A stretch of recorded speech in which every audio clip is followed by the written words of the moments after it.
नमस्कार। आज प्रस्तुत है महाकाव्य कुरुक्षेत्र के प्रथम सर्ग का पाठ। कुरुक्षेत्र राष्ट्र कवि रामधारी सिंह दिनकर जी की एक लोकप्रिय रचना है। ये समस्या प्रधान महाकाव्य है। इसमें कवि ने युद्ध की विभीषिका और उसके बाद की निराशा को व्यक्त किया है। कवि ने युद्ध के कारण हुए विनाश और मानव हृदय में व्याप्त दुख दर्द को दर्शाया है। प्रथम सर्ग में कवि ने युद्ध के कारणों, परिणामों और मनुष्य की मानसिकता पर प्रकाश डाला है। कुरुक्षेत्र की भूमि युद्ध के कारण वीरान हो गई है। चारों तरफ लाशें और कटे हुए अंग पड़े हैं। कवि ने नैतिक प्रश्न भी उठाए हैं कि क्या युद्ध सही है?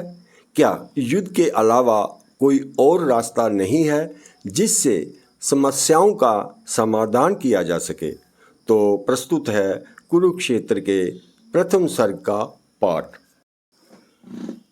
वह कौन रोता है वहाँ इतिहास के अध्याय पर, जिसमें लिखा है नौजवानों के लहू का मोल है, प्रत्यय किसी बूढ़े कुटिल नीतिज्ञ के व्यवहार का, जिसका हृदय उतना मलिन जितना कि शीर्ष व लक्ष्य है, जो आप तो लड़ता नहीं कटवा किशोरों को, मगर आश्वस्त होकर सोचता शोणित बहा, लेकिन गई बच लाज सारे देश की। और तब सम्मान से जाते गिने नाम उनके, देश मुख की लालिमा है बची जिनके लुटे सिंदूर से। देश की इज्जत बचाने के लिए या चढ़ा जिनने दिए निज लाल हैं। ईश जाने देश का लज्जा विषय तत्व है कोई की केवल आवरण। उस हालाहल से कुटिल द्रोहाग्नि का जो कि जलती आ रही चिरकाल से। स्वार्थ लोलुप सभ्यता के अग्रणी नायकों के पेट में जठराग्नि सी। विश्व मानव के हृदय में निर्द्वेष में मूल हो सकता नहीं द्रोहाग्नि का। चाहता लड़ना नहीं समुदाय है, फैलती लपटें विषैली व्यक्तियों की सांस से। हर युद्ध के पहले द्विधा लड़ती उबलते क्रोध से। हर युद्ध के पहले मनुज है सोचता क्या शस्त्र ही उपचार है एक अमोघ है। अन्याय का, अपकर्ष का, विष का, गरलमय द्रोह का लड़ना उसे पड़ता, मगर और जीतने के बाद भी रणभूमि में वह देखता है सत्य को रोता हुआ। वह सत्य है जो रो रहा इतिहास के अध्याय में। विजयी पुरुष के नाम पर कीचड़ नयन का डालता। उस सत्य के आघात से हैं जन जना उठती शिराएं प्राण की असहाय सी। सहसा विपंची लगे कोई अपरिचित हाथ यूं। वह तिल मिला उठता मगर है जानता इस चोट का उतरना उसके पास है। सहसा हृदय को तोड़कर करती प्रतिध्वनि प्राणगत अनिवार्य सत्याघात की। नर का बहाया रक्त है भगवान मैंने क्या किया। नर का बहाया रक्त हे भगवान मैंने क्या किया, लेकिन मुनिज के प्राण शायद पत्थरों के हैं बने। इस दंश का दुख भूल कर होता समर आरूढ़ फिर मारता मरता विजय पाकर बहाता अश्रु है। यूं ही बहुत पहले कभी कुरुभूमि में नर मेद की लीला हुई जब पूर्ण थी। पीकर लहू जब आदमी के बख्श का, वज्रांग पांडव भीम का मन हो चुका परिशांत था। और जब व्रत मुक्त केशी द्रौपदी मानवी अथवा ज्वलित जागृत शिखा प्रतिशोध की, दांत अपने पीस अंतिम क्रोध से रक्त वेनी कर चुकी थी केश की। केश जो 13 वर्ष से थे खुले। और जब पाविकाय पांडव भीम ने द्रोण सुत के शीश की मणि छीन कर हाथ में रख दी प्रिया के मगन हो 5 नन्हे बालकों के मूल्य से। कौरवों का श्राद्ध करने के लिए या कि रोने को चिता के सामने।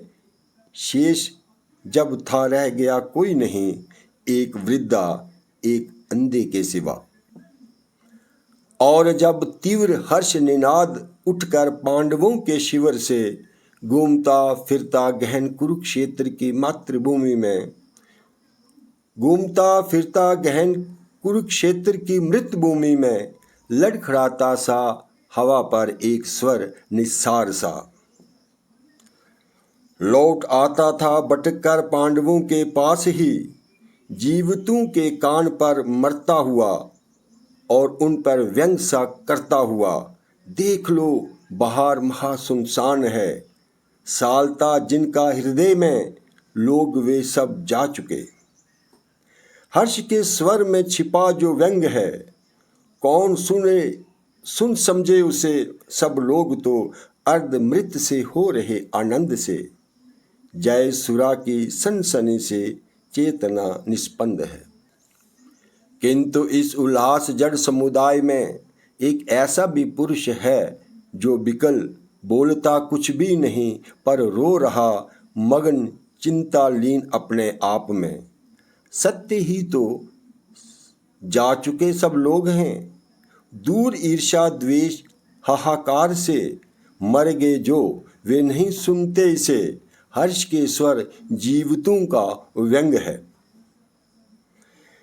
स्वप्न सा देखा सुयोधन कह रहा, ओ युधिष्ठिर सिंधु के हम पार हैं, तुम चिढ़ाने के लिए जो कुछ कहो, किंतु कोई बात हम सुनते नहीं।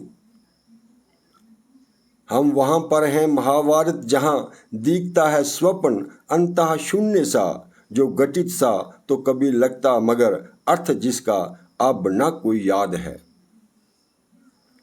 आ गए हम पार तुम उस पार हो, ये पराजय या कि जय किसकी हुई।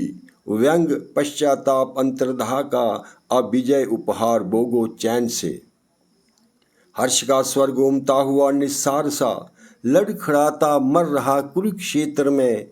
ओ युधिष्ठिर सुन रहे अव्यक्त सा, एक रव मन का कि व्यापक शून्य का। रक्त से सिंच कर समुद्र की मेदिनी हो गई है लाल नीचे कोस भर, और ऊपर रक्त की खरदार में तैरते हैं अंग रथ गज बाजी के। किंतु इस विध्वंस के उपरांत भी शेष क्या है। व्यंग ही तो भाग्य का चाहता था प्राप्त में करना, जिसे तत्व वह करगत हुआ या उड़ गया। सत्य ही तो मुष्टिगत करना, जिसे चाहता था शत्रुओं के साथ ही। सत्य ही तो मुष्टिगत करना, जिसे चाहता था शत्रुओं के साथ ही।